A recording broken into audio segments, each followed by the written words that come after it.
प्रारंभिक जीवन शाही परंपराओं और अपेक्षाओं में डूबा हुआ था, जिसने उनके चरित्र और महत्वाकांक्षाओं को आकार दिया। बाबर का बचपन विशेषाधिकार और खतरे दोनों से भरा था। उन्हें 12 साल की छोटी उम्र में फरगाना की गद्दी विरासत में मिली, जो उनके शाही खानदान का प्रमाण थी। हालांकि उनका प्रारंभिक शासनकाल चुनौतियों से भरा था।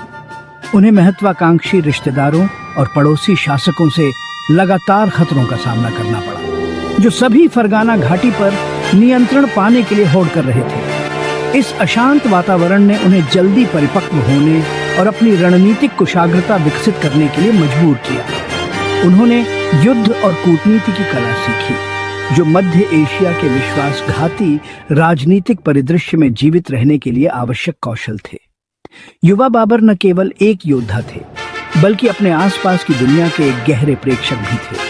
उन्होंने प्रकृति, कला और साहित्य के लिए गहरी प्रशंसा विकसित की। उनके संस्मरण बाबरनामा उनके बहुआयामी व्यक्तित्व की एक आकर्षक झलक पेश करते हैं। वे महान बुद्धि और संवेदनशीलता वाले व्यक्ति को प्रकट करते हैं, जो कविता रचना में उतना ही सहज था जितना कि सेनाओं को युद्ध में ले जाता। ये शुरुआती अनुभव, विजय और क्लेश दोनों ने उस व्यक्ति को आकार देने में महत्वपूर्ण भूमिका निभाई, जिसने अंततः दुनिया के सबसे शक्तिशाली साम्राज्यों में से एक की स्थापना की।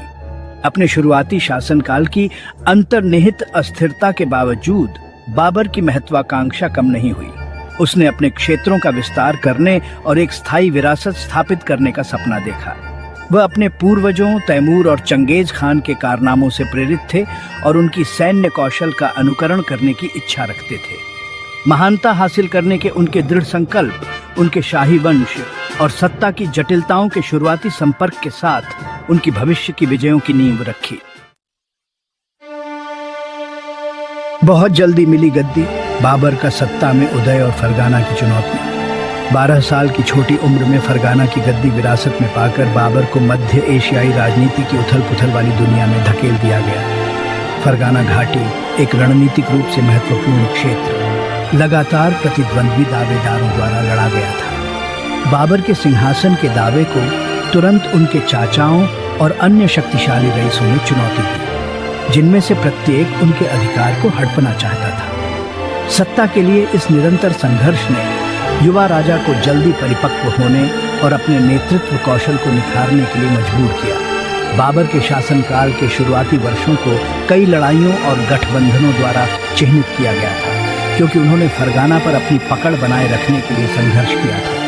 उन्होंने जीत और हार दोनों का अनुभव किया, युद्ध और कूटनीति में बहुमूल्य सबक सीखा। उनके संस्मरण बाबरनामा इन शुरुआती संघर्षों का एक स्पष्ट विवरण प्रदान करते हैं। उनके साहस, लचीलेपन और अटूट दृढ़ संकल्प को प्रकट करते हैं। वह उन कठिनाइयों के बारे में लिखते हैं जो उन्होंने सही, उनके द्वारा किए गए विश्वासघात और उनके द्वारा प्राप्त की गई विजय। युद्ध के निरंतर खतरे के बावजूद बाबर को बौद्धिक गतिविधियों में सांत्वना मिली। वह एक प्रसिद्ध पाठक और एक प्रतिभाशाली लेखक थे, जिन्हें कविता, इतिहास और बागवानी में गहरी रुचि थी। उन्होंने बाबरनामा में अपनी टिप्पणियों और अनुभवों का सावधानीपूर्वक दस्तावेजीकरण किया, जो मध्य एशियाई राजनीति के विश्वासघाती पानी को नेविगेट करने वाले एक युवा राजा के जीवन और समय में एक अनूठी अंतर्दृष्टि प्रदान करता है। उनके लेखन एक जटिल व्यक्तित्व,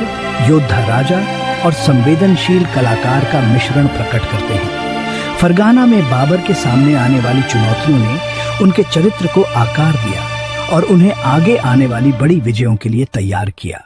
उन्होंने रणनीतिक सोच, सैन्य तैयारी और अटूट दृढ़ संकल्प के महत्व को सीखा। ये शुरुआती अनुभव अमूल्य साबित होंगे, क्योंकि उन्होंने फरगाना घाटी की सीमाओं से परे अपने प्रभुत्व का विस्तार करने पर ध्यान केंद्रित किया था।